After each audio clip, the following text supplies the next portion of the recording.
Então, muito boa noite.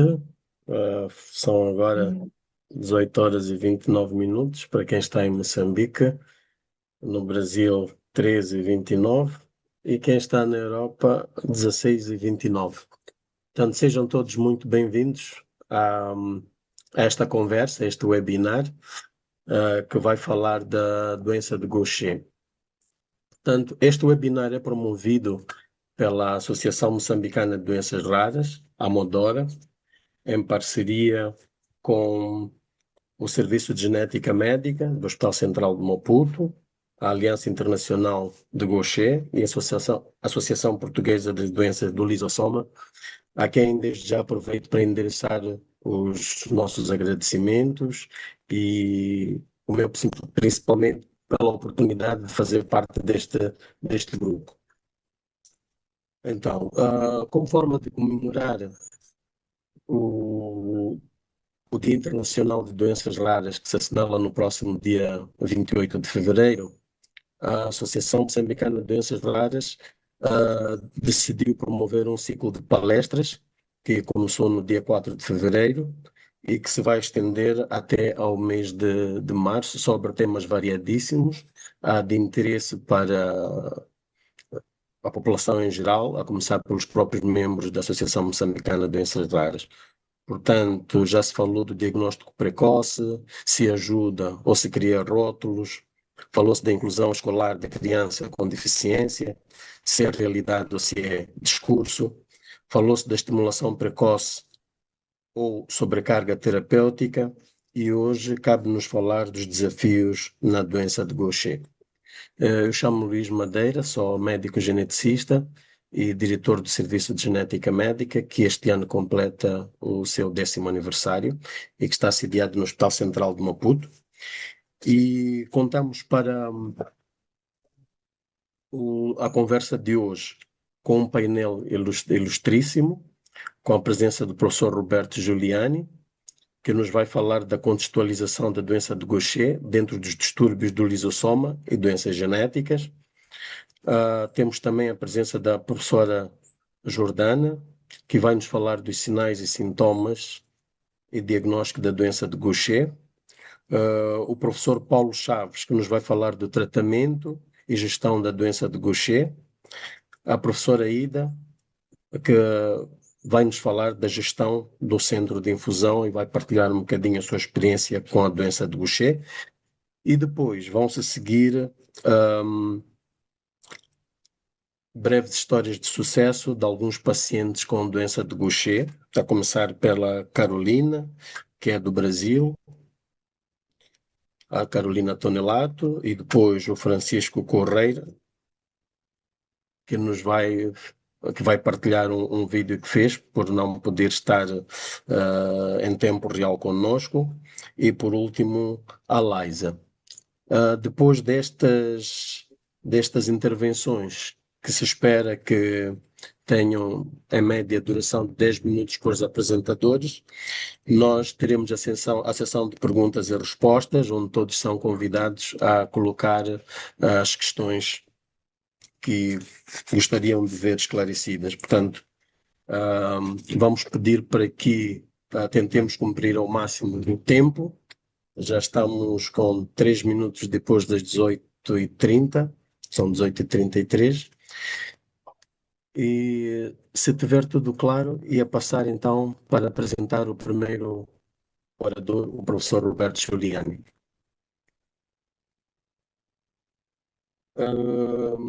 O professor Roberto Giuliani é cofundador e diretor executivo da Casa dos Raros, no Brasil.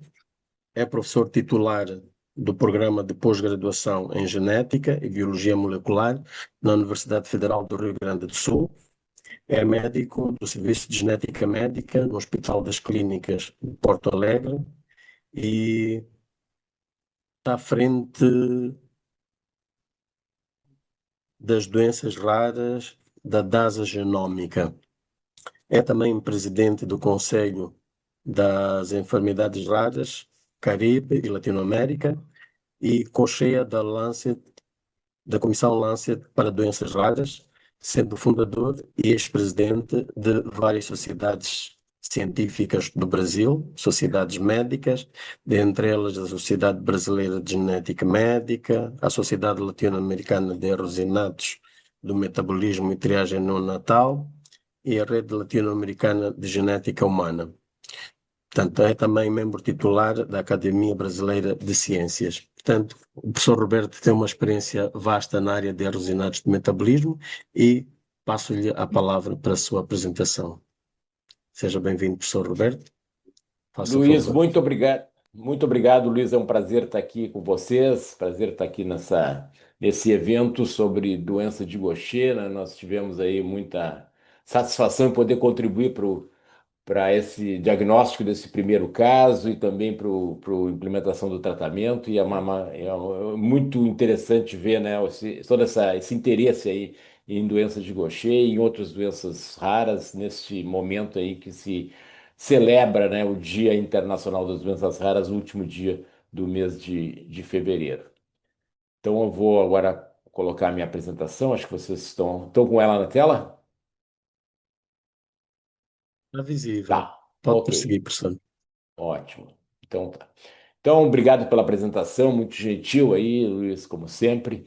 E vamos então contextualizar a doença de Gaucher dentro dos distúrbios dos lisossomos e das doenças genéticas.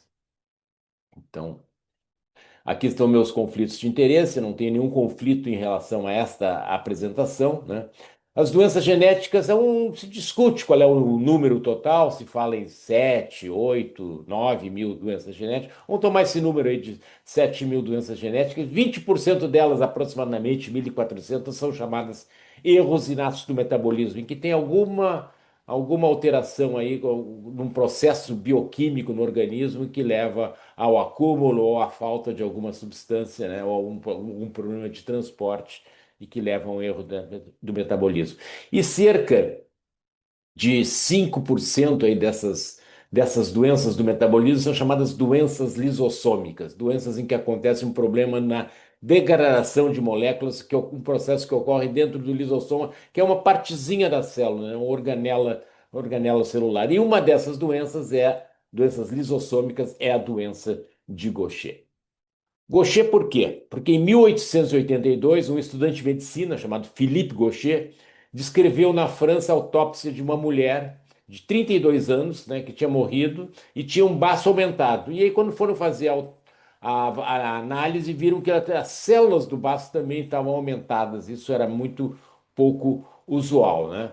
E ele descreveu então a doença na sua tese de doutorado. Ele, quando terminava o curso, ele tinha que fazer uma tese de doutoramento em medicina. E aí ele chamou de epitelioma primário do baço. Pensou que fosse um tipo de câncer, aquilo que tinha acontecido com ela. Mas 13 anos depois, né, os mesmos achados foram descritos em um paciente jovem, né, isso em 1800, tá errado aí, né, 1895, né, e mais tarde essa condição, então, com a descoberta de mais casos, passou a ser chamada doença de Gaucher, em homenagem ao que descreveu o primeiro caso, né, o Philippe Gaucher, em 1882. Nessa época não se sabia que a doença era genética, não sabia que era uma doença do metabolismo, nem que era uma doença do lisossoma. Em 1934, uma química francesa chamada Henriette Aguillon descobriu que a substância acumulada nas células dos pacientes com a doença de Gaucher era um glicocerebrosídeo, era um tipo de lipídio, de gordura, né, que se acumulava, mas não se sabia por que acumulava nesses pacientes. Aí, em 1955, né, já se passou mais tempo, o cientista belga Christian de Duve descobre os lisossomas e propõe que nessa organela ocorram os processos de degradação de macromoléculas, inclusive desse glicocerebrosídeo que tinha sido identificado nos pacientes com Gaucher. O lisossoma é uma partezinha. Deixa eu pegar meu laser aqui. Opa. O lisossoma é uma partezinha da célula, né? E nesse lisossoma ali estão várias enzimas que fazem a degradação das macromoléculas. Se esse processo não funciona, existem problemas. É mais ou menos como uma usina de lixo, né? Ela recebe o material para ser reciclado, né? Se funciona bem, está tudo ali reciclado, separa, depois reutiliza, né? Se não funciona bem, o que acontece é o acúmulo, né? E isso então causa problemas ao organismo, assim como o acúmulo de lixo causa problemas para as nossas cidades. Mais adiante um pouco, em 1965, um pesquisador americano, Roscoe Brady, que seria famoso depois por outra contribuição, identifica a razão do acúmulo do glicocerebrosídeo, é a deficiência de uma enzima, a glicocerebrosidase. Então, no mapa do metabolismo, viu que o glicocerebrosídeo, que está aqui, ele é convertido, né, em ceramida num processo em que é fundamental a ação da glicocerebrosidase. Se essa enzima não funciona, esse processo não ocorre e acumula então o glicocerebrosídeo. Então aí está explicado, né, por que que acumula, porque falta a glicocerebrosidade. E por que que falta a glicocerebrosidade? Porque um gene, né, que está lá no cromossoma 1, né, o gene que foi descrito em 1985, ele foi clonado pelo Sorge e foi completamente sequenciado em 1989 pela Horowitz.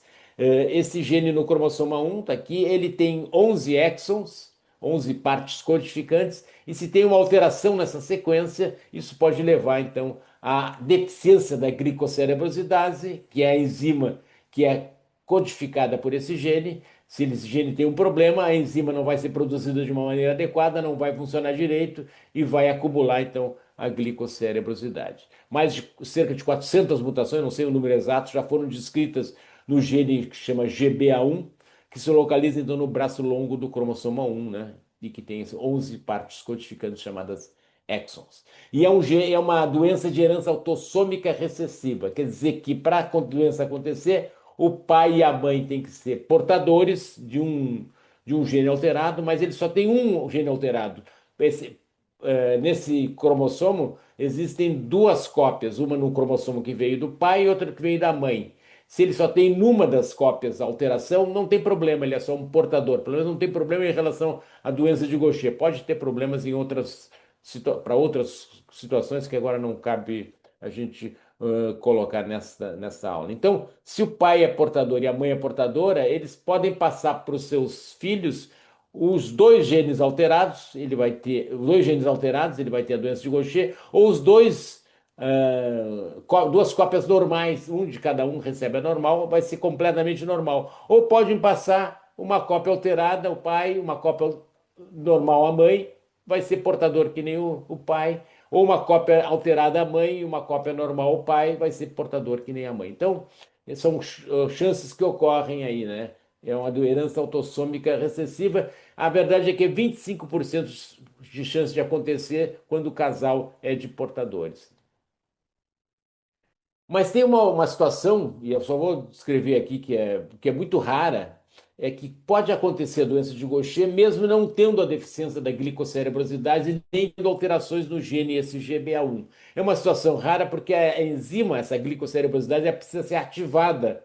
E é ativada por uma proteína, né, que chama saposina C, e essa proteína, por sua vez, como é uma proteína, ela é codificada por um gene, né, que é o PSAP.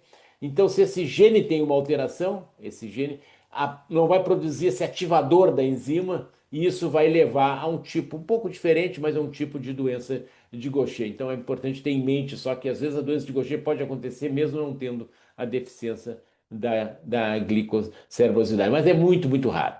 O que então tem na doença de Gaucher? Tem o atraso do crescimento em 34% dos pacientes, anemia em 40%, muito frequente aumento do fígado, 87%, e mais frequente ainda o aumento do baço, 95% dos pacientes. Pacientes podem ter problemas ósseos, normalmente tem problemas ósseos, como dor óssea, crises ósseas e tem alterações que podem aparecer na imagem, no raio-x, em 81% dos casos. E os pacientes também, metade dos pacientes têm diminuição das plaquetas, a trombocitopenia, né, também pode acontecer. Então, principais problemas, aumento do baço e do fígado, alterações dos ossos e problemas de crescimento, e anemia e trombocitopenia nesses pacientes. Mas a doença de Gaucher é uma doença heterogênea, como são a maioria das doenças genéticas, né? Tem assim o que a gente chama o tipo 1, que é o mais frequente, pelo menos mais frequente aqui nessa na parte mais ocidental do mundo, é a tipo 1, né? que os pacientes podem ser desde assintomáticos, mesmo tendo doenças, até ter uma doença mais atenuada, né?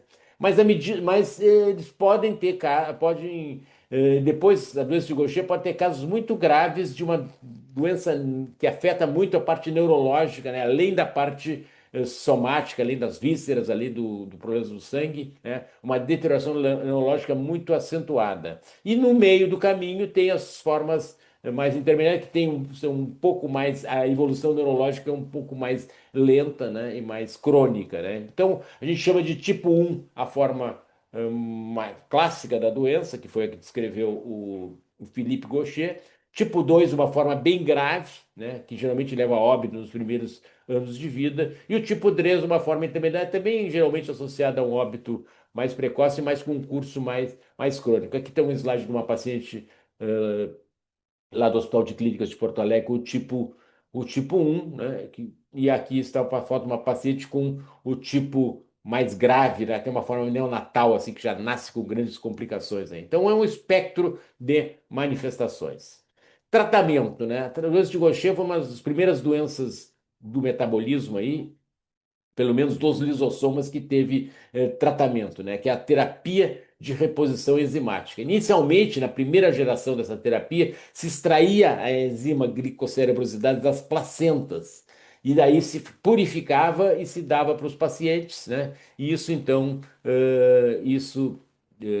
levava então à reposição da enzima e à diminuição do fígado, do baço, melhora do crescimento, melhora dos parâmetros sanguíneos, anemia, trombocitopenia, assim, um tratamento muito bem sucedido, né? O nome disso era Ceredase, o primeiro produto comercial aprovado em 1991 por um trabalho desenvolvido sob a liderança do Roscoe Brady, aquele que tinha descrito a enzima, né?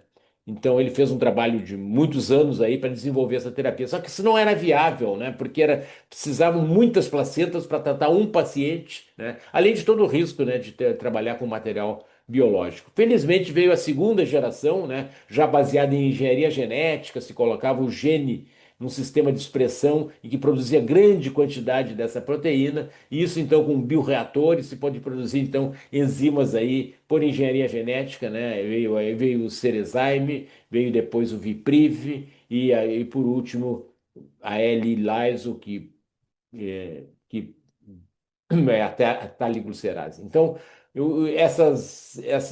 esses produtos, então, eles vieram a realmente trazer grandes benefícios para a doença de Gaucher, especialmente para os do tipo um que não tem afetação neurológica, pelo menos em termos cognitivos, né?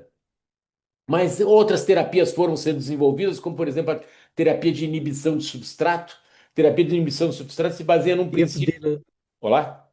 desculpa, professor Roberto, ia pedir para ver se conseguia, em 1 minuto ou dois, Só, em um minuto, um minuto. terminar a sua apresentação para depois passarmos para a apresentação da professora Jordana, que vai dar continuidade com os sinais e sintomas. Certamente, um minuto eu termino. Ok. Então, a terapia de Obrigado, inibição de professor. substrato é como se fosse uma água que está jorrando e está tendo vazão suficiente. Se está entupido, aí dá um acúmulo. Mas se a gente diminui a vazão, quem sabe a gente restaura o equilíbrio. E isso que se faz, então, com medicações como o miglustat, né? E como o eliglustat, que podem diminuir a produção de substrato e com isso diminui acúmulo. E por fim, né? A terapia gênica que está chegando aí, já com protocolos experimentais, né, em que se coloca, em vez de colocar proteína, ou em vez de se diminuir a síntese do produto, do substrato, a gente coloca no indivíduo o gene normal, geralmente usando um vírus adeno associado que vai chegar lá na célula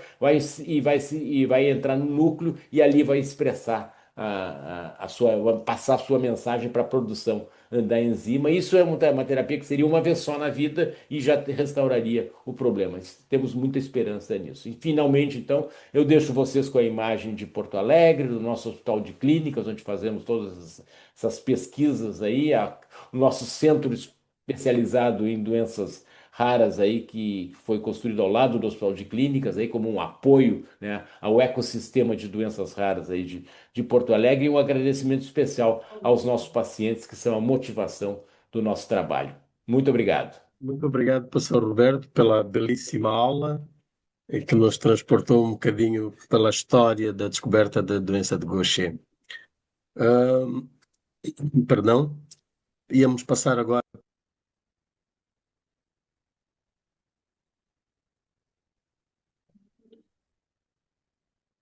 Tá sem som. Não estou ouvindo.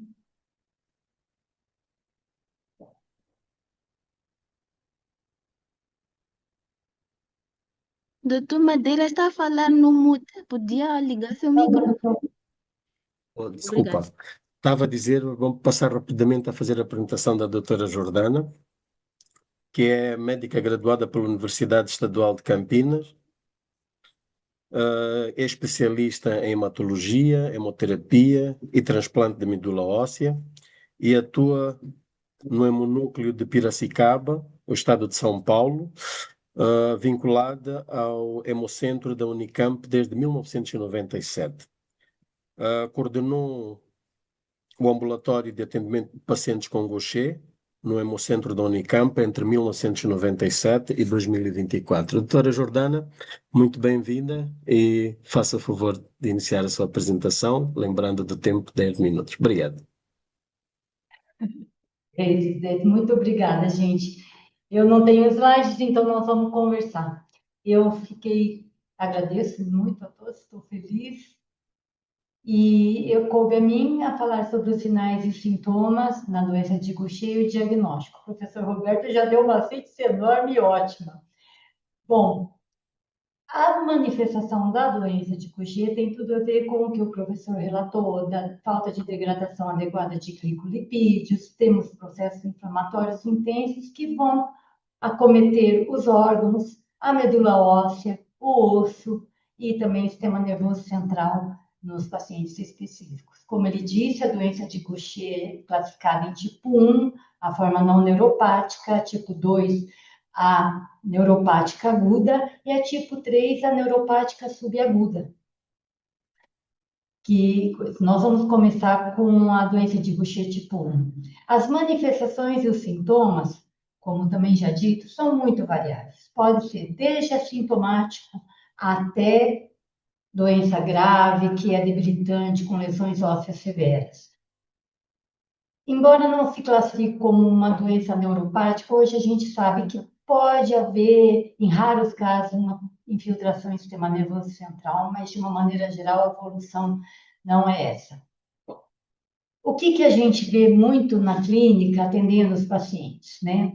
O paciente de Gaucher tipo 1, a maioria, todos quase, queixam muito de fadiga, cansaço. Sim, se a gente pensar que tem infiltração em medula óssea, nós vamos ter uma anemia, uma plaquetopenia, mas muitas vezes não tem anemia, eles têm essa queixa de fadiga, de cansaço, é um sinal importante.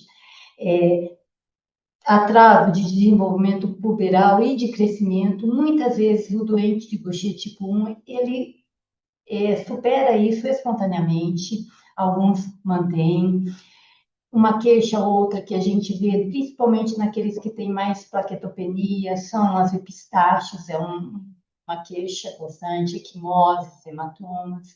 Os que têm uma infiltração óssea mais severa, você vai ter queixa de crise de dor,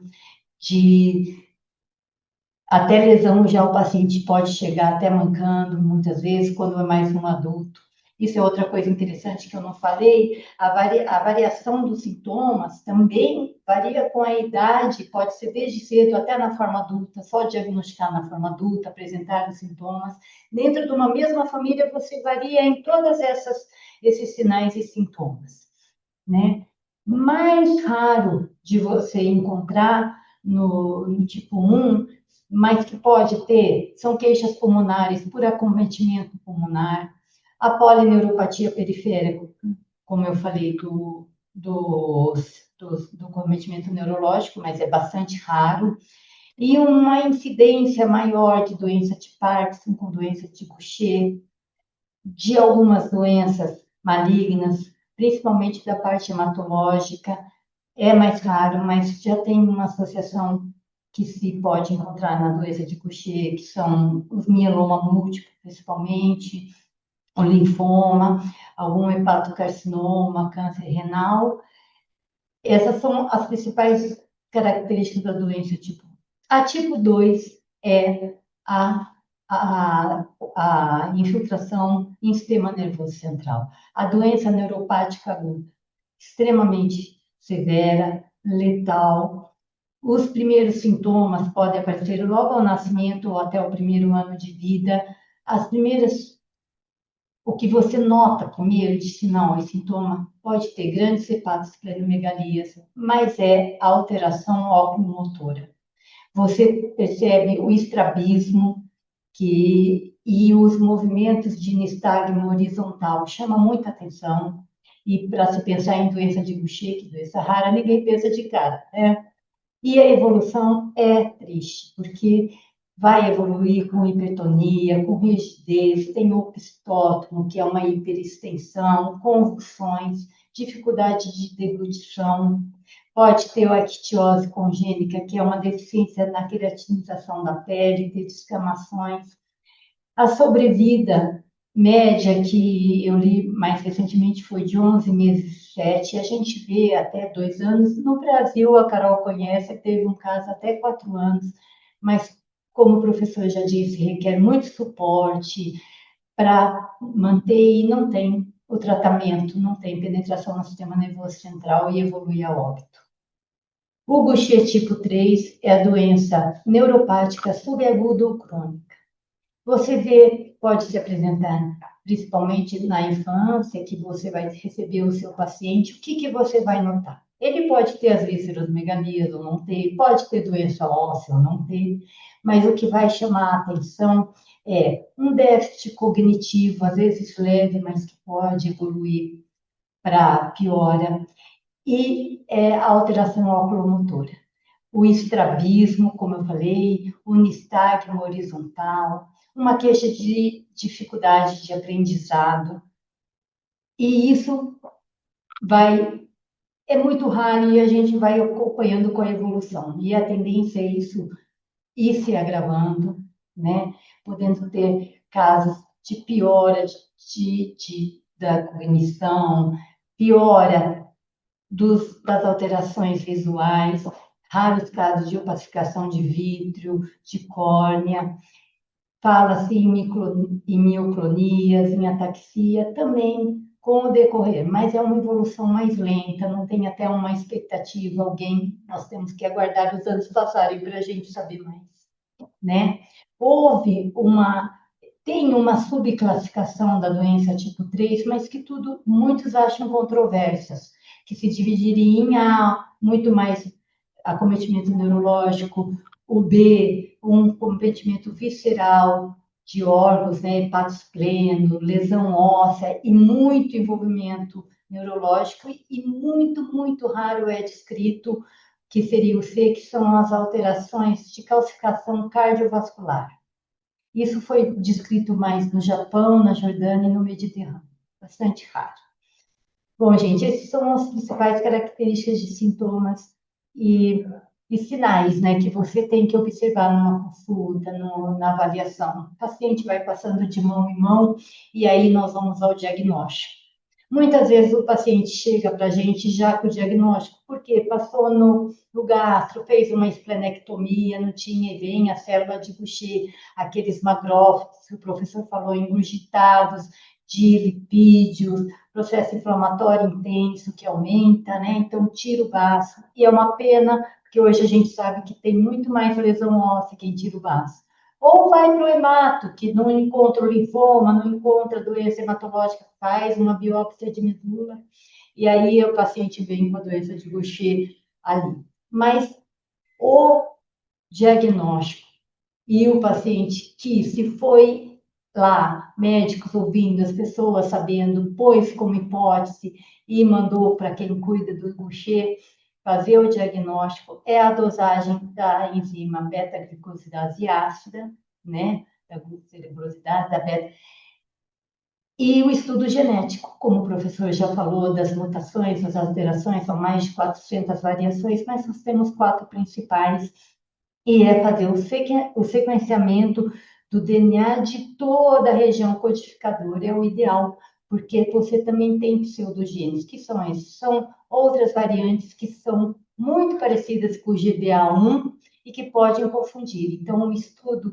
do DNA completo é muito importante. Isso para você falar, não é doença de Gaucher. Porém, o que nós temos que avaliar? É uma doença que envolve muita coisa, né? Muito tecido, muito órgão. Então, tem que se fazer um hemograma para ver anemia, plaquetomia. Tem pacientes que têm, tem pacientes que não têm, mas a maioria vai ter. Tem que fazer um estudo de função do fígado, né? Do rim, de todos os órgãos que estão envolvidos. Lembrar muito de fazer eletroforese de proteína. A maioria dos pacientes apresenta uma alteração nessas proteínas, que é a hipergama, que a gente chama, que podem ter um aumento monoclonal ou policlonal. Isso é interessante quando a gente pensa na possibilidade de desenvolver mieloma múltiplo, para saber um diferencial e estar atento. O estudo do perfil do ferro, dosar o ferro, ferritina. A doença de Gaucher é muito inflamatória, então a ferritina é um marcador inflamatório, então muitos apresentam a ferritina elevada, alguns não, e o que é interessante, né? Será menos inflamação, menos agressividade da doença, isso é uma coisa que eu sempre fico pensando.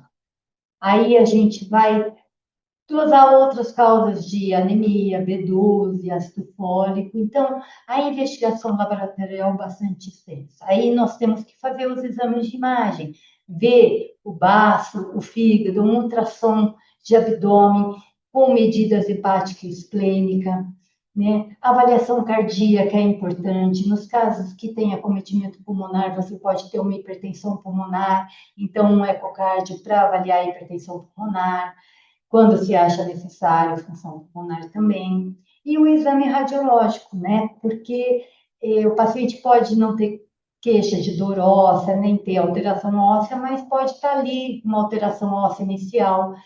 O ideal é mesmo a ressonância, mas no screening começar com um raio-x de ossos longos, principalmente úmeros, fêmur, da coluna, né? Da coluna e ver, avaliar infarto, esclerose, necrose, tudo você pode ter. Uma densitometria óssea para avaliar osteopenia, osteoporose. E são esses exames essenciais e também são essenciais para você controlar, de acordo com a agressividade da doença, em menor tempo, mas está periodicamente refazendo, anualmente ou a cada 2 anos, principalmente os exames de imagem, né? Na ressonância, que é muito importante, que ela apresenta a lesão bem mais precoce óssea, né? T1 e T2. E a última coisa que eu vou falar aí rapidinho, que eu estou terminando, são dos biomarcadores, que seria importante a gente ter os biomarcadores para segmento do prognóstico, da progressão da doença e de resposta, né? Hoje você tem a glicosilfingosina, que falam que é o melhor de todos, a gente fazia a quitotriosidase, mas alguns não apresentam 6 a 8% a quitotriosidase, mas é difícil, mas seria bom também. E a última coisa, quando você detecta um tipo 3, uma doença que pode ser neurológica, tem que ser encaminhado ao oftalmologista para exames adequados oftalmológicos e para o neurologista, para exames também adequados de cognição, potencial evocado, tanto auditivo como visual, para ver lesão em tronco cerebral. E é isso, pessoal, de uma maneira sucinta que eu consegui resumir assim para passar para vocês. Muito obrigado, professora Jordana, por essa revisão exaustiva e que vai ajudar os clínicos que estiverem a acompanhar o nosso webinar de hoje a melhorar a sua abordagem ou a ter em conta a doença de Gaucher quando estiverem diante de pacientes com os quadros que foram aqui mencionados, né? Anemia, dor óssea, a elevação da ferritina e tudo mais. Vamos passar rapidamente para o nosso terceiro palestrante, o professor Paulo Chaves, que nos vai falar do tratamento e da gestão da doença de Gaucher. O professor Paulo Manuel Barreiros de Castro Chaves É médico especialista em medicina interna e doutorado em medicina pela Faculdade de Medicina da Universidade do Porto, onde também é professor associado, convidado do Departamento de Cirurgia e Fisiologia. É assistente hospitalar graduado no Serviço de Medicina Interna da Unidade Local de Saúde de São João, que integra a unidade de AVC e o Centro de Referência das Doenças Hereditárias do Metabolismo. É também vice-presidente da Comissão Ética da Unidade Local de Saúde de São João e tem uma vasta experiência na área de investigação básica e clínica. Feita a apresentação, deixo então o tempo que se segue, os 10 minutos, para o professor Paulo fazer a sua apresentação. Muito obrigado. Então, muito boa tarde. Vou só começar por partilhar aqui a minha tela. Ok.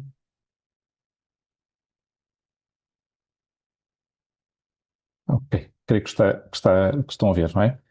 Então, mais uma vez, muito boa tarde. Obrigado pela apresentação e, antes de mais, gostaria de cumprimentar todos os presentes e agradecer o convite para participar neste webinar e é com muito gosto que o faço. Portanto, o foco da minha apresentação será então o tratamento e a gestão da doença e, portanto, eu irei, nestes 10 minutos, tentar focar estes vários tópicos. Portanto, eu diria que os objetivos básicos do tratamento, tendo em conta todo o impacto que a doença de Gaucher apresenta, se irão focar fundamentalmente na eliminação ou melhoria de sintomas, como por exemplo a questão da fadiga, que já foi referida, a prevenção de complicações irreversíveis, nomeadamente a nível ósseo, e a melhoria, em última análise, a melhoria da saúde global, da qualidade de vida e, nomeadamente nas crianças, a melhoria também do crescimento. Podemos definir, portanto, objetivos do tratamento a curto prazo e a longo prazo. A curto prazo, podemos falar da melhoria dos sintomas, como a dor óssea e a fadiga, a redução do volume do baço e do fígado, a normalização das contagens plaquetárias da hemoglobina, e metas a longo prazo, como a prevenção de complicações irreversíveis a nível ósseo, a melhoria da densidade mineral óssea, a prevenção da esplenectomia e da qualidade de vida. Tudo isto é um contínuo de cuidados, como iremos ver um bocadinho mais à frente. Em termos atuais, como também já foi referido, a terapêutica básica baseia-se na terapêutica de substituição enzimática. Nós temos atualmente 3 agentes disponíveis: a imiglucerase, a velaglucerase e a taliglucerase. Estas substâncias, no fundo, são enzimas, têm como objetivo substituir a enzima que está mal funcionante e têm aqui uns resíduos de mannose que permitem, como vem aqui na imagem, a sua integração na célula e a sua sinalização para o lisossoma onde irão atuar. Estas terapêuticas estão indicadas quer em crianças, quer em adultos. Taliglucerase, embora não esteja aprovada na Europa, poderá também constituir uma alternativa em alguns países, mas, portanto, aquelas que nós usamos serão a imiglucerase ou a velaglucerase. E nas crianças estão indicadas na doença sintomática e em adultos em doença sintomática grave, embora, portanto, com anemia, com plaquetas abaixo de 60.000, com fígado baço grande e com envolvimento clínico ósseo ou radiológico. Portanto, embora depois os critérios também dependam de algumas recomendações ou guidelines locais. A posologia habitual de doses variam entre os 15 a 60 unidades quilo e é administrada por via endovenosa, portanto, como na veia, com uma perfusão que demora mais ou menos 1 a 2 horas e a cada 2 semanas. A dose pode ser variável, dependendo da idade, dos órgãos envolvidos e da extensão da doença. E, portanto, dependendo das características individuais, poder-se-á usar a dose padrão de 60 unidades quilo, 60 unidades quilo, ou doses mais baixas, que podem ser úteis, por exemplo, em situações de recursos limitados ou como terapêutica de manutenção, mas tudo isto tem que ser individualizado, como nós vamos ver já a seguir. A dose deve ser suficiente para prevenir recaídas ósseas e não apenas para manter os valores de hemoglobina ou de plaquetas estáveis. Tudo isto tem que ser monitorizado e acompanhado periodicamente e envolve monitorização, portanto, do exame objetivo, monitorização hematológica, portanto, conduzimento da hemoglobina, das plaquetas e da coagulação, monitorização da dimensão do fígado e do baço, a utilização de biomarcadores, como por exemplo o LIS-OGP1, e depois a monitorização imagiológica, nomeadamente do esqueleto, com ressonância ou com densitometria, e depois também a utilização de questionários de qualidade de vida, como o SF-36, que podem também ajudar a perceber um bocadinho qual é o impacto em termos de funcionalidade, em termos de qualidade de vida que todo este tratamento poderá ter ou não. E, portanto, a monitorização implica também, como já foi referido, portanto, biomarcadores, a imagem e tendo como objetivo o retorno dos biomarcadores em níveis próximos do normal, mas não só apenas os biomarcadores, mas todo o enquadramento.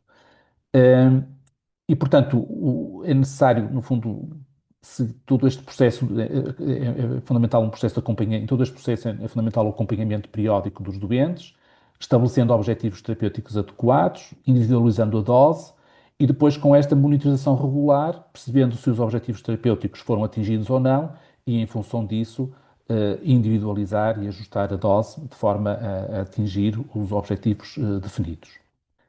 Como já foi referido também pelo professor Roberto Giuliani, atualmente temos outras estratégias, nomeadamente as terapêuticas de redução de substrato, que vão exatamente fechar a torneira e, portanto, diminuir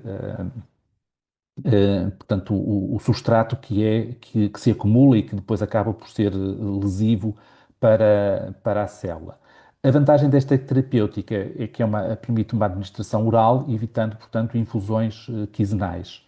Portanto, temos como alternativas o miglustat, que apesar de tudo é uma molécula mais antiga, menos eficaz e que é reservada apenas para casos mais específicos e temos agora mais recentemente o eliglustat, ou Serdelga, que pode constituir uma opção válida, nomeadamente para doentes adultos, embora existam questões relacionadas com a sua metabolização e com interações farmacológicas que podem ser relevantes.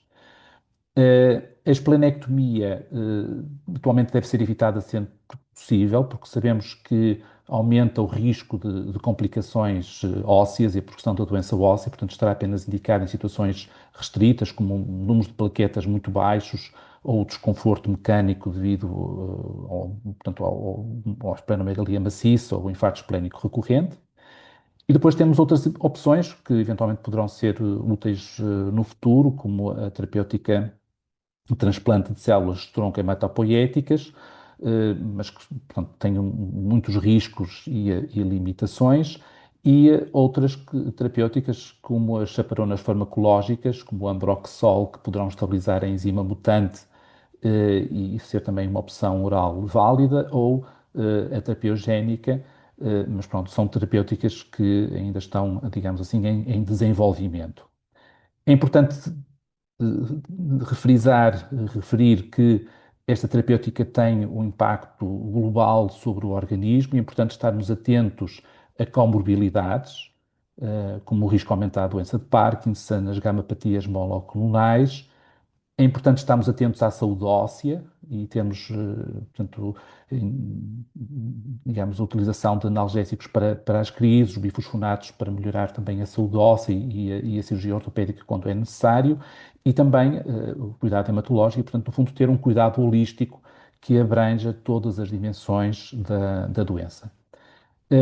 Estas terapêuticas são terapêuticas e o próprio acompanhamento muito dispendiosas, e é natural que possam existir dificuldades no acesso, por várias razões, a estas terapêuticas, mas existem programas de acesso à terapêutica, nomeadamente dependente da International, associada à International Gaucher Alliance e também à própria Fundação Sanofi, que podem ajudar a ter acesso a estas terapêuticas dispendiosas. E, portanto, eu terminaria dizendo que o diagnóstico precoce e a fenotipagem são cruciais. A terapêutica de substituição enzimática mudou a história natural da doença e permite uma vida plena com uma melhoria significativa dos sintomas e da história da doença. Temos novas terapias orais e génicas que expandem o horizonte terapêutico e que poderão constituir o futuro tratamento desta patologia, e que a abordagem multidisciplinar e holística é absolutamente essencial. E, portanto, a doença do Gaucher, podemos dizer, felizmente, hoje em dia, que é uma doença tratável. Termino com uma imagem do meu hospital, o Hospital de São João, no Porto, uma imagem aqui embaixo da cidade, abaixo da cidade do Porto, junto ao Rio Douro, com as suas pontes, e uma imagem da minha terra, um bocadinho ao sul do Porto, em Vila Nova de Gaia, em Colpelhares. E muito obrigado pela vossa atenção. Muito obrigado, professor Paulo, pela belíssima apresentação, a revisão que nos fez sobre os tratamentos e as opções terapêuticas na doença de Gaucher e a maneira como conseguir cumprir com o tempo. Sem mais delongas, vamos passar para a nossa última oradora, a nossa última palestrante, a professora Ida Schwartz.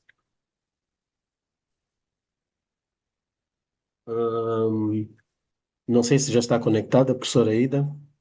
Sim, já estou. Perfeito. Então, passo a apresentar a professora Ida, que é PhD, professora titular do Departamento de Genética na Universidade Federal do Rio Grande do Sul, onde também leciona nos programas de pós-graduação em Genética e Ciências Médicas. É membro do board da IWGGD, que é o conselho que faz o delineamento e as estratégias, opções terapêuticas sobre a doença de Gaucher. É presidente da Sociedade Brasileira de Genética Médica e Genômica, bem como pesquisadora no CNPq. Professora Ida tem um currículo vasto, à semelhança dos outros oradores. Então, para a economia de tempo, vou-me deter por aqui e passar a palavra à professora Ida. Tenha bondade. E os 10 minutos para a sua apresentação e vai-nos falar da gestão de um centro de infusão. Muito obrigado. Então, boa tarde a todos. É agora 2h15 da tarde no Brasil. Gostaria de agradecer a Modora pelo convite, especialmente ao Luiz também.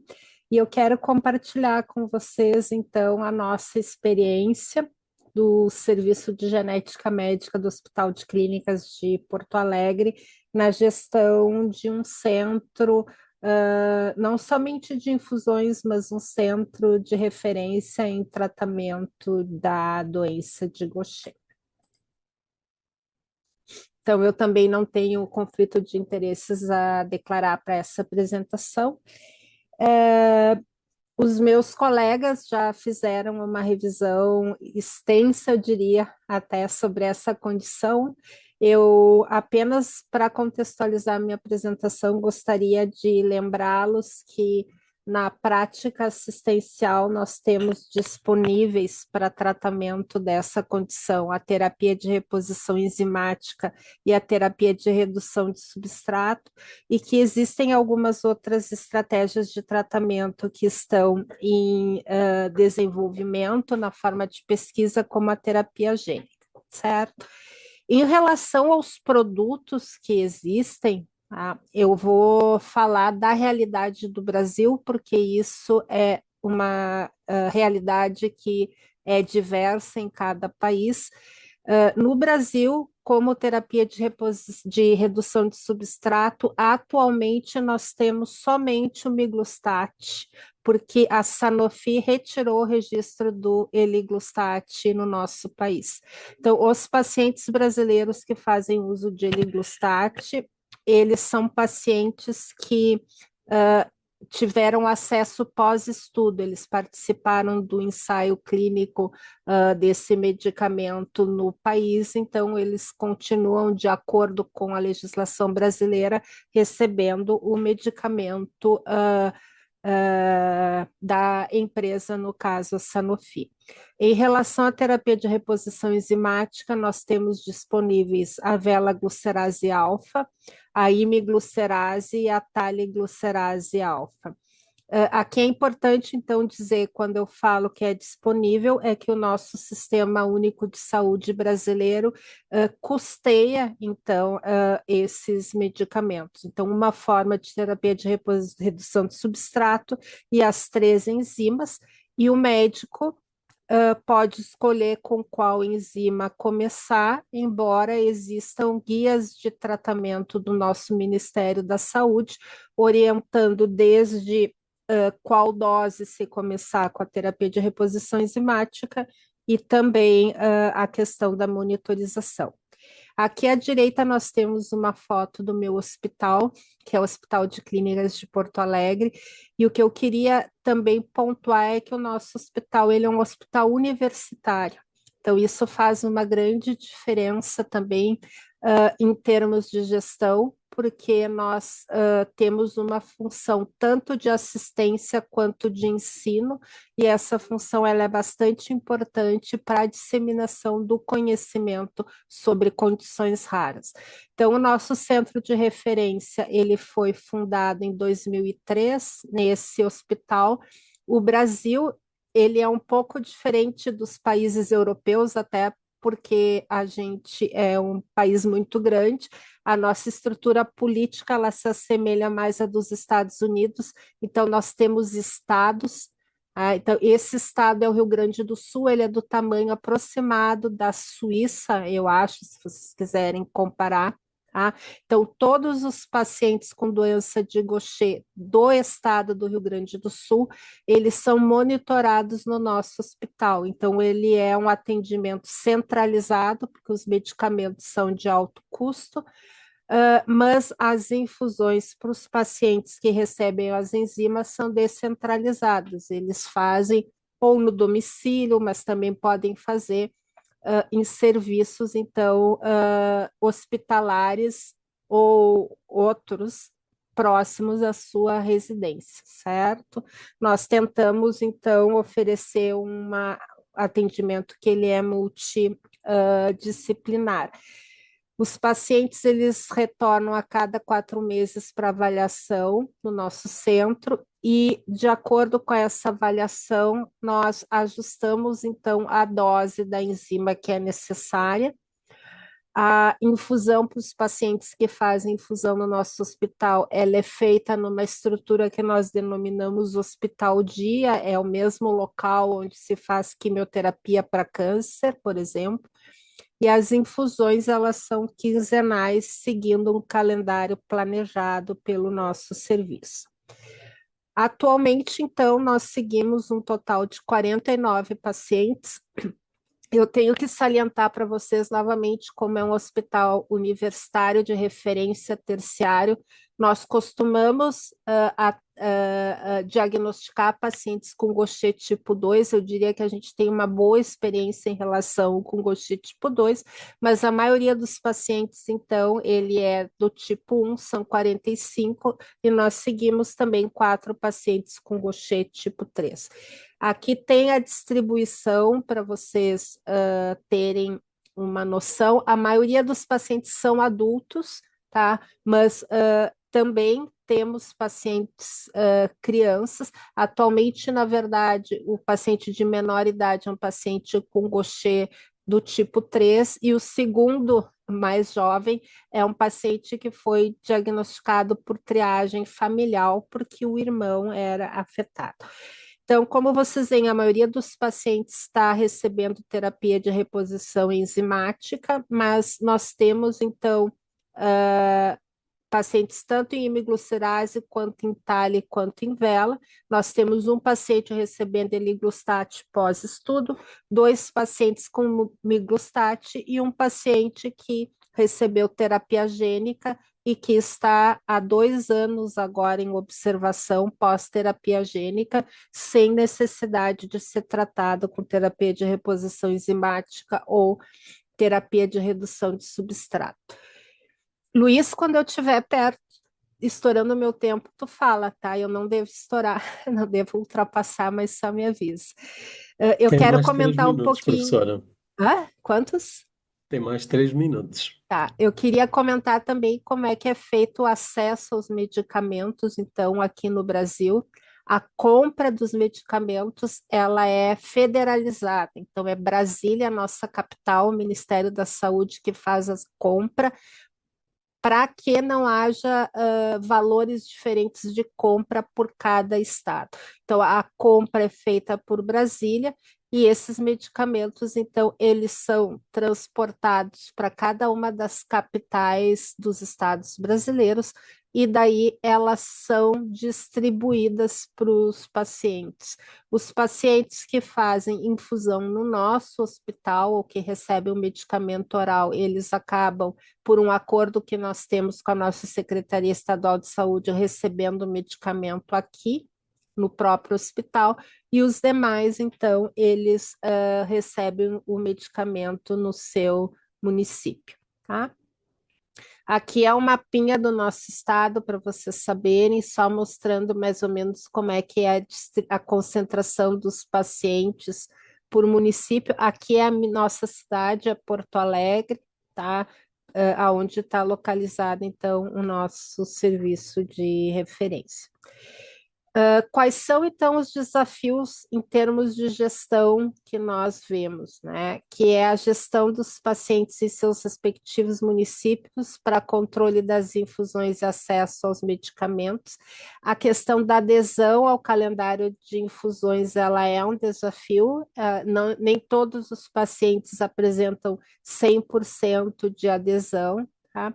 E essa comunicação que a gente tem que ter entre o centro especializado, né, e a equipe de saúde do município, ela também é bem desafiadora, então, de ser construída, tá?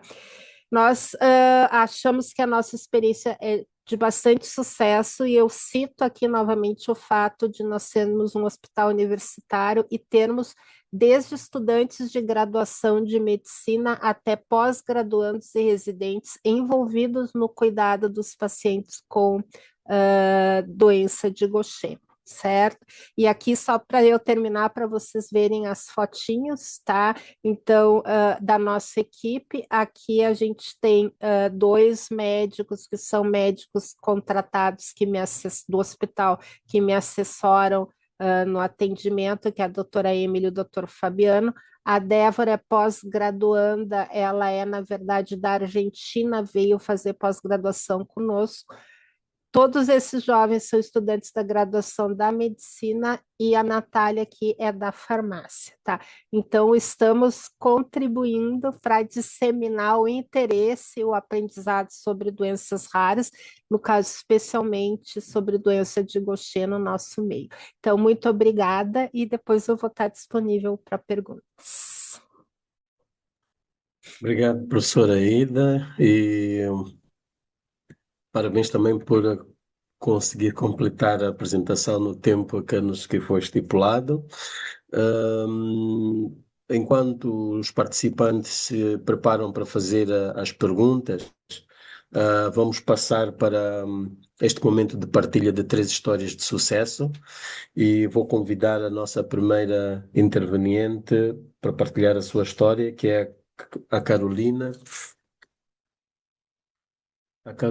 Tonelotto, do Brasil, que é socióloga, é pesquisadora e professora universitária, com um PhD sobre experiência com adoecimento em Gaucher, através de narrativas. Ela tem doença de Gaucher tipo 1. Carolina, faça o favor. Se conseguir se apresentar, partilhar a sua experiência em 5, 6 minutos, seria ótimo para podermos ter mais tempo para as perguntas e respostas. Obrigado. Carolina, faça o favor. Sim, sim. Muito obrigada a todos. Muito obrigada, doutor Madeira. São 2 horas e 29 minutos aqui no Brasil. Então, boa tarde a todos os brasileiros e boa noite a quem está em Moçambique e em Portugal. Meu nome é Carolina Tonelotto. Eu tenho 48 anos e eu fui diagnosticada com doença de Gaucher aos 30. Eu vou contar rapidamente a minha história, realmente, porque eu quero muito deixar tempo para fazer perguntas para os nossos especialistas. Enfim, a minha história é a seguinte. Eu tive uma infância muito comum, muito normal, não tive nenhum problema de saúde quando eu era criança, mas quando eu tinha uns 12 ou 13 anos, eu fazia balé e em algum momento da minha vida eu senti uma dor na perna muito forte, assim, uma coisa absurda realmente, que me levou para o hospital. E os médicos não sabiam exatamente o que eu tinha e operaram a minha perna 2 vezes. Eu até hoje não sei exatamente o que foi feito e eu sei que eu demorei muito tempo para eu me recuperar dessas 2 cirurgias. A minha adolescência e juventude, né, início da idade adulta, foi uma adolescência bastante quieta, assim, eu não pude fazer nenhum exercício físico porque eu tinha muito medo de ficar doente de novo. Mas enfim, a vida passou, a vida seguiu, eu me recuperei, não voltei a fazer balé, o que esse meu sonho ficou engavetado. Com 30 anos de idade, eu já era professora universitária, enfim, tinha seguido minha vida e numa consulta de rotina com uma ginecologista, a médica pediu então um hemograma, um exame de sangue, e viu que as minhas plaquetas estavam muito baixas. E ela pediu também um ultrassom abdominal, e daí ela observou que o meu baço e o meu fígado estavam muito aumentados. Essa ginecologista então me encaminhou para uma hematologista, e essa hematologista então requereu uma biópsia da medula óssea, e através desse exame, dessa biópsia da medula óssea, eu fui diagnosticada com doença de Gaucher. Isso foi em 2008. Desde então, eu comecei meu tratamento no hospital, no Hemocentro do Hospital da Universidade Estadual de Campinas, onde eu também sempre estudei. E desde então, eu faço terapia de reposição enzimática e a minha vida, eu posso dizer que melhorou muito depois do acesso ao tratamento. Minha vida era uma até o meu diagnóstico e a minha vida passou a ser outra, muito melhor depois do diagnóstico. Porque eu não disse, mas assim, eu me sentia realmente uma pessoa muito cansada e eu sentia que o meu abdômen era um pouco distendido, assim. Eu fazia tudo. Eu dava aula em 2 universidades quando eu tinha 30 anos, ainda dou, mas naquela época eu trabalhava bastante, assim, eu estava em plena atividade. E quando eu fui diagnosticada e eu comecei meu tratamento, a minha vida melhorou bastante. O cansaço que eu sentia diminuiu, as manchas roxas pelo corpo também diminuíram, o meu abdômen também começou a diminuir, então a minha vida realmente mudou. Como eu sempre fui uma pessoa muito curiosa e tenho acesso, felizmente, né, à educação, eu resolvi, desde o meu diagnóstico, começar a estudar um pouco mais a fundo sobre a doença de Gaucher. Então, em 2013, eu escrevi um livro, que até hoje é um livro bastante consultado aqui pelos pacientes do Brasil, que se chama Doença de Gaucher, um manual prático para pacientes e familiares. Esse livro está disponível na internet. E em 2017 eu defendi a minha tese de doutorado na Faculdade de Ciências Médicas, também da Unicamp. E a minha tese, eu estudei a experiência de pessoas com doença de Gaucher no Brasil. Porque um fenômeno que eu observei da minha experiência como paciente e também como pesquisadora é que dentre a produção científica sobre doença de Gaucher, havia pouquíssimos estudos que falavam sobre a experiência do paciente. Pouquíssimos estudos que davam voz ao paciente. E como a doença de Gaucher é uma doença cujo tratamento, porque aqui no Brasil, como a doutora Aida já mencionou, a doutora Jordana também, o nosso sistema é um sistema público de saúde, então os nossos medicamentos, eles são garantidos e distribuídos pelo governo, bem como o tratamento. Então, para nós, nós temos um acesso mais facilitado a isso em relação a outros países do mundo. Mas, justamente por conta das exigências do tratamento de reposição enzimática, da gente ter que estar presente ao centro de tratamento para fazer as infusões de 15 em 15 dias, isso também muda a vida. Então, a nossa rotina tem que se adaptar a essa situação. Enfim, e eu comecei a perceber que havia muita produção científica sobre a doença de Gaucher sem nenhuma participação dos pacientes de Gaucher.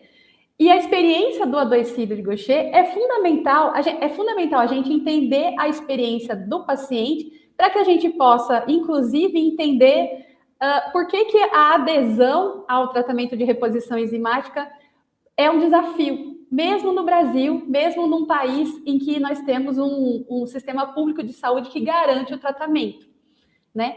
Então, da minha tese de doutorado, eu observei e eu constatei que a informação sobre a doença de Gaucher é um ponto crucial para a adesão. É preciso que todos nós trabalhemos, então, na questão da educação do paciente, melhorando a comunicação entre a comunidade científica que produz conhecimento sobre a doença de Gaucher e os pacientes, que, afinal de contas, são as pessoas mais interessadas em todo o avanço que a ciência vem fazendo nessa área, e eu sou testemunha que os avanços têm sido a passos largos e a comunidade científica tem feito muito sobre a doença de Gaucher, inclusive disponibilizando novas terapêuticas, né? Não só a terapia de reposição enzimática de redução do substrato, mas inclusive hoje em dia a terapia gênica, que depois eu inclusive quero fazer uma pergunta para a doutora Aida sobre isso. Então é isso, é um grande prazer estar aqui com vocês. E eu espero que um encontro como esse, um encontro lusófono de falantes de português sobre a doença de Gaucher, aconteça cada vez mais, que esse seja só o primeiro de muitos. Então, agradeço a todos pela presença, pela atenção, e devolvo a palavra para o Dr. Madeira. Muito obrigada. Muito obrigado, Carolina, pela belíssima partilha e a chamada de atenção que faz os profissionais de saúde envolver os pacientes nesta questão da conscientização sobre a necessidade do tratamento e também para ajudar a convencer outros pacientes a aderir ao tratamento. Portanto, as doenças crónicas têm realmente este desafio. Muito obrigado, e vou passar de seguida a apresentar o Francisco Carreira, que vai partilhar a sua experiência por vídeo, porque ele infelizmente não pode estar connosco neste webinar em direto. Dizer que o Francisco José Jorge Carreiro é português, natural do arquipélago dos Açores, e ele tem doença de Gaucher há bastante tempo, como havemos de ouvir no vídeo. Ele é biólogo e gestor de formação. Tem dedicado parte significativa do seu tempo na gestão da empresa da família e ele sempre foi interessado pelo associativismo e tem trabalhado como voluntário na sensibilização para a problemática das doenças raras. E é atualmente presidente da mesa da Assembleia Geral da Associação Portuguesa de Doenças do Lisossoma. Portanto, hei de pedir à Cíntia para partilhar aí o vídeo. Obrigado.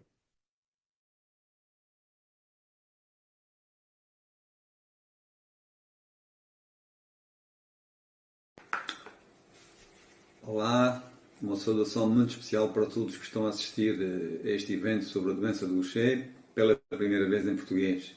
Olá Moçambique, olá Brasil, olá Portugal, olá a todos o que nos possam estar a ouvir. É uma grande satisfação estar aqui convosco, poder participar neste primeiro webinar em português, embora fico um pouco triste por não poder estar ao vivo convosco, mas infelizmente, devido a constrangimentos de ordem profissional, não me foi possível. O meu nome é Francisco, nasci em 1964 com a doença de Gaucher, no arquipélago português dos Açores, aqui situado no meio do Atlântico Norte, entre a Europa e as Américas, um pouco mais próximo da Europa e de Portugal, e poder é um gosto poder estar aqui convosco. Hoje gostaria de partilhar o meu testemunho, não só como doente Gaucher, o meu percurso enquanto doente Gaucher, mas gostaria também de vos deixar uma mensagem de muita esperança em relação ao futuro. Os doentes de Gaucher, felizmente, hoje em dia já não estão sozinhos. Há muitas associações de vários países, como é o caso da Almodóvar, que aqui saúde especialmente, e tem também a IGA, que a nível internacional trabalha incansavelmente para chegar a todos os sítios onde existe um doente do Gaucher, tentando não deixar ninguém para trás. Eu gostava de vos dizer que hoje estou bem, sou um doente Gaucher bem acompanhado, me encontro bem, faço uma vida perfeitamente normal, mas é claro que nem sempre foi assim. Como podem imaginar, há 60 anos, não só em Portugal, como de forma geral em todo o mundo, a doença do Gaucher, se hoje é rara, naquela altura ainda era mais rara, era mais difícil, não havia internet, havia pouca informação sobre a doença e muito mais dificuldade em passá-la de um lugar para o outro e ter acesso à informação. Eu comecei a ter os problemas, todos os sintomas da doença do Gaucher desde muito novo. Enfim, todos aqueles sintomas que são normais, como as anemias, os sangramentos, as nódulas negras, a fadiga, um baço a crescer, um fígado também mais dilatado, todos esses sintomas que os médicos não conseguiam ligar e fazer o diagnóstico, até que muito mais tarde tive muita sorte com os médicos que fui encontrando ao longo da minha vida e tive um médico mas já aos 21 anos, que me fez o diagnóstico da doença de Gaucher. E pronto, a partir daí eu sabia o que é que tinha. Mas não havia tratamento. Sabia o que é que tinha e, como devem imaginar, é uma grande ansiedade que se apodera de nós, porque sabemos que temos uma coisa diferente, mas não sabemos o que é que vai acontecer e não havia tratamento. Portanto, dos 21 até aos 36, que foi quando comecei a fazer o tratamento de reposição enzimática, como devem imaginar, muita coisa a acontecer, muitos problemas, eram dores abdominais, enfim, eram todos aqueles sintomas que nós sabemos. Mas aos 36 anos, felizmente, consegui aguentar até lá, superar todas essas dificuldades e começar o tratamento de reposição enzimática, que alterou por completo a minha vida. Posso-vos dizer que foi uma nova oportunidade, foi renascer, ter uma nova oportunidade para viver. E esta segunda vida tenho tentado aproveitá-la ao máximo.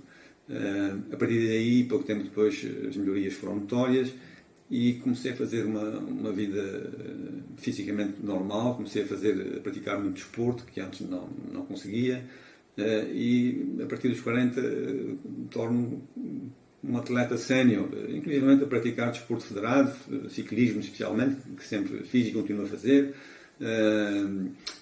corridas, caminhadas, enfim, tudo isso fiz e continuo a fazer, sem ter grandes problemas. Pronto, tudo isso devido ao tratamento que felizmente é muito eficaz.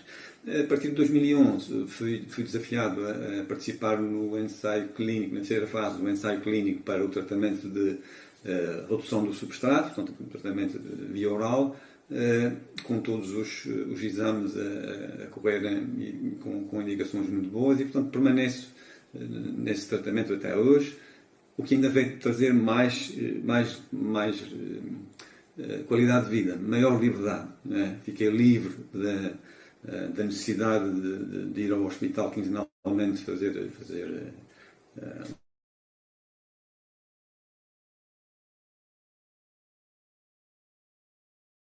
tratamento, as infusões enzimais. Apesar de tudo isso, de todas essas contrariedades da doença, posso-vos dizer que ao longo da minha vida consegui sempre superar e tentar fazer sempre uma vida normal, quer em termos académicos, os meus estudos normais, disciplinares, secundário, meus estudos universitários. Sou biólogo de formação, fui professor do ensino secundário durante algum tempo, depois, porque tínhamos negócios familiares, passei para as nossas empresas de família, na área da gestão, fiz um mestrado em gestão de empresas. Portanto, tive sempre um percurso, quer profissional, quer académico, normal, sempre a trabalhar muito, até mais do que, enfim, qualquer pessoa normal deveria fazer, sempre bem acompanhado, com todas as equipas médicas, e portanto tem sido um percurso de vida que, do ponto de vista da doença, bastante controlado e que não me tem impedido de fazer o que quer que seja daquilo que gosto de fazer. Gostaria também de vos dizer que, pronto, hoje em dia, com mais alguma disponibilidade, tenho dedicado também um pouco mais às associações e à Associação Portuguesa, especialmente a Associação Portuguesa de Doenças do Lisosoma. Tenho dado o meu testemunho sempre que me pedem, e sempre que sinto que posso ser útil para outros doentes, motivar, trabalhar na sensibilização para a problemática das doenças raras. Também estive até há bem pouco tempo na direção da International Gaucher Alliance, também a trabalhar como voluntário em prol dos doentes de Gaucher em todo o mundo, e portanto gostaria de vos deixar aqui de muita esperança em relação ao futuro, porque nós hoje em dia, juntos, né, e temos que estar unidos, os doentes, as associações todas, nacionais, com o apoio da Associação Internacional, porque só juntos é que conseguiremos fazer um trabalho que permita ajudar todos os doentes onde quer que eles estejam. Portanto, não desistir, ter sempre esperança de que é possível termos uma vida digna, feliz, uma vida que todos nós temos direito. Portanto, eu queria finalizar apenas felicitando a Amadora pela iniciativa, e esperar que este webinar esteja apenas o primeiro de muitos que aí virão e que permitirão que a nossa lusofonia se junte, se ajude mutuamente e faça com que cada vez seja mais fácil a todas as pessoas, onde quer que elas estejam, conseguirem o seu diagnóstico e o seu tratamento. Um bem-aja a todos e até breve. Agradecer esta partilha do Francisco e esta experiência comovente de ter o diagnóstico aos 21 anos, sem acesso ao tratamento. Pode imaginar o dilema que isto é, mas graças a Deus, com os avanços da ciência, os avanços na medicina, hoje já estamos a falar de uma doença que tem um tratamento e cada vez mais tratamento promissor. Então vamos partilhar a experiência da nossa última a nossa última oradora, vamos assim dizer, que é a Liza Malata, de Moçambique, que nasceu com a doença de Gaucher e teve o diagnóstico só em 2020, depois de uma odisseia de pouco mais de 7, 8 anos em busca de um diagnóstico. Liza, faz o favor, se puderes falar em 5 minutos, só para partilhar connosco a tua experiência, agradecemos imenso para podermos passar para as perguntas, para o debate. Liza? Muito boa noite, Moçambique. Boa noite, Portugal. Boa tarde, Brasil. Eu sou a Liza. Vou tentar resumir um pouco. Quando eu tinha por aí 6 anos, os meus pais viram o primeiro sinal, que foi o crescimento da barriga. Me levaram ao hospital, mas no hospital a primeira coisa que disseram, isso são lombrigas. Deram desparasitantes e, por coincidência, saíram lombrigas. Saíram lombrigas por um bom tempo. Então eles ficaram sossegados, mas a barriga não parava de crescer. Crescia, crescia, crescia. Quando completei 11 anos, é quando abriram um processo no Hospital Central, no serviço de gastro, onde fizeram uma ecografia e logo viram que ali o tamanho do fígado e do baço estava muito aumentado. Depois dei seguimento no serviço de hematologia. Então, eles, por verem que o baço estava muito grande, eu estava com outros sinais também, como anemia, dores nos pés. Quando eu caminhava por muito tempo, eu sentia dores nos pés. Quando fizesse muito calor, saía sangue pelas narinas. Então, davam sempre comprimidos para anemia, sal ferroso e tal, davam seguimento. Então, em 2018, fui operada sem saber ainda que era Gaucher. Operei o baço, um baço gigante, muito grande aquele baço. Tinha problema de crescimento, era muito pequena, onde já fui seguida no nutricionista. Como é que se chama? Nutricionista, por conta do peso. Era muito pequenina quando eu dizia a minha idade, muitos negavam, não é possível. Você é muito pequena, você é muito pequena. Então, depois de eu ter sido operada, 2 ou 3 meses depois, na minha casa, meus pais disseram, ei, ela já foi operada, mas a barriga dela está a voltar a crescer. Meu pai perguntou, está a voltar a crescer ou é impressão minha? Aí eu ali também, é impressão tua, mas se já tiraram aquele que me fazia mal. Então ele disse, não, eu não estou a ver bem. Como ainda fazia seguimento no Hospital Central, continuei no serviço de gastro. Voltamos para lá, onde apresentamos essa inquietação. Então, a médica disse, mas como? Será que quando tiraram o baço fizeram uma biópsia? Se perguntaram entre eles. Se calhar não fizeram, só tiraram e pensaram que o problema já estaria resolvido. Então, aí uma médica sugeriu uma biópsia hepática. Tiraram um pedacinho do fígado para ser estudado. Isso em 2020. Foi aí onde foi feito o diagnóstico. Então, me transferiram para o serviço de genética médica no Dr. Madeira. Então, ele nos chamou, nos explicou o que era, porque era um nome estranho, nunca tínhamos ouvido. Nos chamou, trata-se de doença do Gaucher, assim ele mostrou alguns vídeos na internet, explicou também o que era. Então ele disse logo que é o primeiro caso, primeiro caso. Então eu terei que falar com outros países próximos que fazem tratamento dessa doença. E é um tratamento muito, muito caro. Então, recebemos essa notícia, fomos para casa. Meu pai, ele dizia, ei, será que vais conseguir? Assim que dizem que é caro e que aqui é a primeira, será que... Ficou muito preocupado, já sabíamos o que era, mas o problema era o tratamento, que era muito difícil. Ficamos por volta de 2 anos à espera.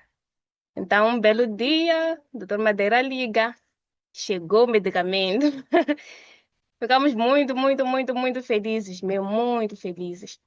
Então, fomos ao hospital, ele pediu que eu escolhesse um dia para poder passar a fazer.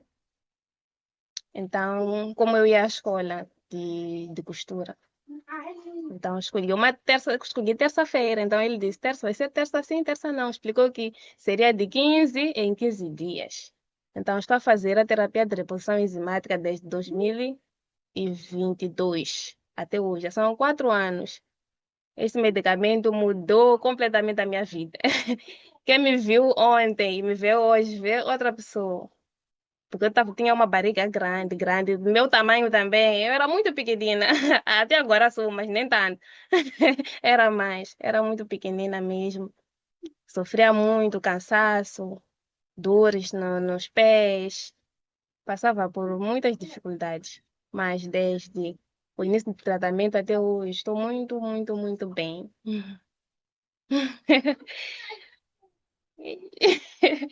Obrigada.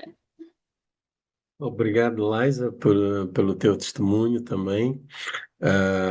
Essa odisseia do diagnóstico, e passaste por uma sensação idêntica à dos outros também, da Carolina um bocadinho, mas principalmente do Francisco, ter o diagnóstico de uma condição sem possibilidade de tratamento. Mas graças a Deus já temos tratamento. Agradecer a todos os oradores e vamos, sem delongas, passar para o momento de perguntas, respostas. Vamos tentar fazê-lo da forma mais breve possível, uma vez que o nosso tempo previsto para o webinar se aproxima para o fim. Bom, eu tenho aqui nas mensagens, já tenho lá uma pergunta feita pelo Nelson Coamba, de Moçambique, onde ele agradece as belíssimas apresentações e o conhecimento que foi partilhado, diz que é de Moçambique e gostaria de saber qual é que é a magnitude da doença de Gaucher e quais são as perspectivas de tratamento em Moçambique. E ela acredita que provavelmente esta pergunta também seja idêntica para o pessoal dos Palopes, como por exemplo Angola. Bom, como médico geneticista, não sei se a doutora Yanelis quer responder, mas eu posso começar por dizer que nós não temos a ideia da magnitude da doença de Gaucher, por isso é que este webinar vem mesmo a calhar para chamar a atenção aos colegas, ao pessoal médico principalmente, e também à população em geral, que nem todo baço aumentado, ou fígado aumentado e anemia é igual à malária. Portanto, é preciso pensar na doença de Gaucher, que é uma realidade que existe no país. Eu acredito que haja muitos casos, mas é preciso que seja feito um estudo para termos ideia de quantas pessoas têm esta doença. Neste momento estamos a trabalhar e esperamos brevemente elaborar um fluxograma para rastreio da doença de Gaucher para partilhar com os colegas das outras especialidades, a começar pela pediatria. E a pedir apoio à equipa técnica para me ajudar a ver as questões. Não sei se há mais alguma.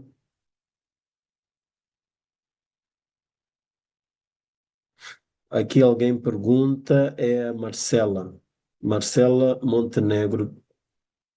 Não sei de onde é que ela nos fala, mas ela diz que gostaria de saber se já tiveram um caso de Gaucher com Parkinson e como foi a experiência de manejo desses pacientes.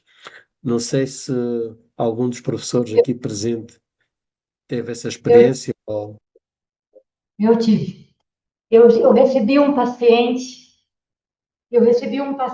ele já adulto, com um Parkinson severíssimo, foi diagnosticado, eu não tenho essa, se ele foi diagnosticado do Gaucher por causa de evoluir com Parkinson. Ele era um engenheiro, ele chegou já para mim com Parkinson severo, ele já não andava, muito tenso, com uma rigidez do corpo inteiro, o contato, o diálogo era extremamente difícil. E ele era jovem, ele teve um diagnóstico jovem de Parkinson, e aí eu acho que fizeram doença de Gaucher. Ele tratava em cidades perdidas por aí, até que chegou até mim já assim, mas já usando a enzima. Comecei a tratar, ele evoluiu um pouco. A doença de Gaucher não era a manifestação pior dele. Teve um período que ele deu uma melhora, que ele já conseguia sentar um pouquinho, e eu consegui um contato com ele de diálogo, mas nem isso tinha. O tratamento para a família era extremamente difícil. E aí a parte neurológica dele, do Parkinson, foi deteriorando, deteriorando, mandava para os neuros.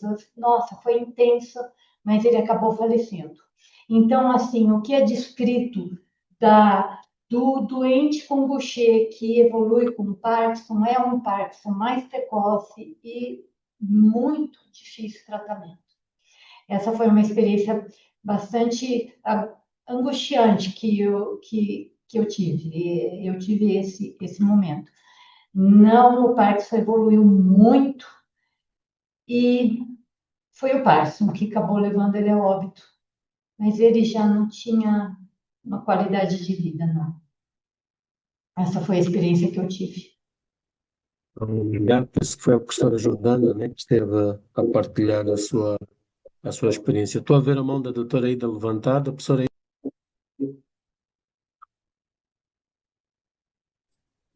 Nós tivemos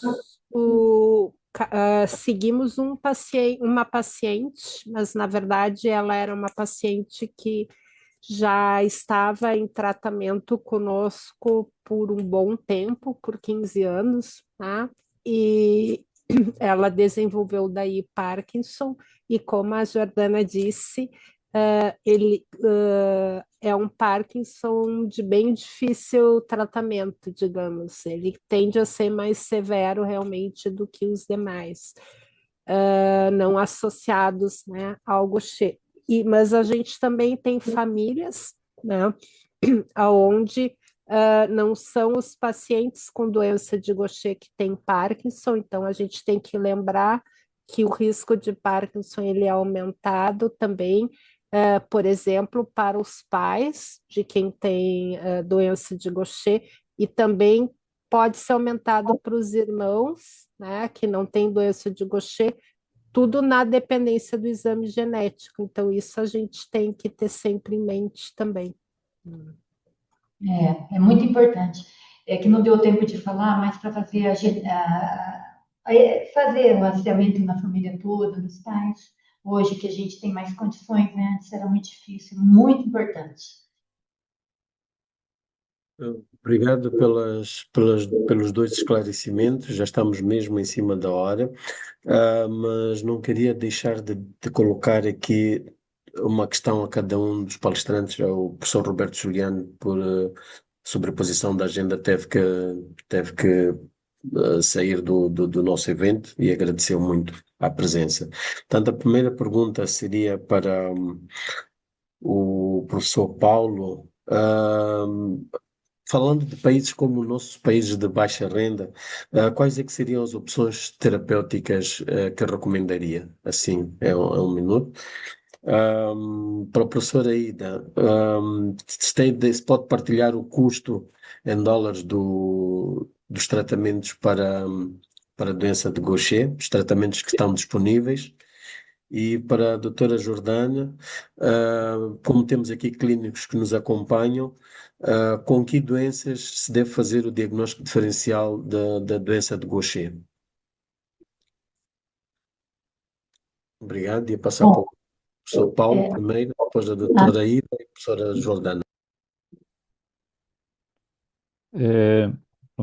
Essa questão é uma questão muito importante, e aliás, isso acabou por ser frisado depois nos testemunhos que foram dados. E eu diria que não estamos apenas a falar, é evidente que o tratamento, o medicamento em si é muito dispendioso, mas eu diria que não é só digamos, o custo não se reduz apenas ao medicamento, mas a todo o processo de acompanhamento, de monitorização, de exames imagiológicos, de análises sanguíneas, tudo isso tem custos muito elevados. Pronto, eu não conheço especificamente a realidade de Moçambique, mas aquilo que eu posso dizer em termos genéricos é efetivamente a existência de programas humanitários na dependência da International Gaucher Alliance ou também da Sanofi, por exemplo, que possam, e aliás eles têm isso na sua plataforma online, através do preenchimento de um formulário, permitir o acesso destas terapêuticas. Eu não sei se, a estas terapêuticas, eu não sei se terá sido isso, inclusivamente, o que aconteceu no caso da Liza, no testemunho que ela deu. Sim, a Liza, através do professor Roberto Giuliani, ele pôs-nos em contacto com a International Gaucher Alliance Exato, e a partir das 19 tivemos acesso à medicação da Liza, a quem desde exatamente. já também agradecemos. Então, não sei se a Taraída tem ideia do custo destas medicações e depois Eu, a doutora Jordana falaria de com que diagnósticos diferenciais devemos fazer a doença de Gaucher, portanto, doenças que sejam frequentes. Sim, professora Aida, faça favor. eu vou dar a ideia dos valores aqui no Brasil, tá? Mas a gente tem que ter uma noção que essa questão do valor dos tratamentos, ela varia de país para país, tá? Porque tem toda uma discussão sobre a questão de precificação de medicamentos de alto custo, como é feita essa precificação, tá? Aqui no Brasil existe uma série de rodadas de negociação entre o governo e as indústrias, tá? Para decidir qual é o valor que vai ficar. Então, eu não tenho conhecimento assim dos outros locais, mas o que eu posso afirmar para vocês, eu vou passar um valor, é que não existe grande diferença de uma enzima para outra e nem da enzima para o medicamento oral. Eles são todos aproximadamente o mesmo valor, tá? E aqui no Brasil, tá, é mais ou menos por ano alguma coisa em torno de, eu estava calculando aqui, US$ 60.000 por paciente, tá? Óbvio que dá mais ou menos uns R$ 300.000 por ano, tá? Mas, obviamente, que, principalmente falando em relação à enzima, tá? Que depende do peso do paciente e da dose que tu usa, tá? Se a gente está num país onde tu tem uma tendência a usar doses maiores, vai ser um valor. Se está num país onde tu tende a usar doses menores, é outro valor, mas é mais ou menos isso, tá? Uma média daí. Obrigado, professora Aida. E a doutora Jordana, assim, uma chamada de atenção para os jovens clínicos que nos acompanham. Então, com que diagnósticos diferenciais devemos fazer quando estamos diante de hepatosplenomegalia?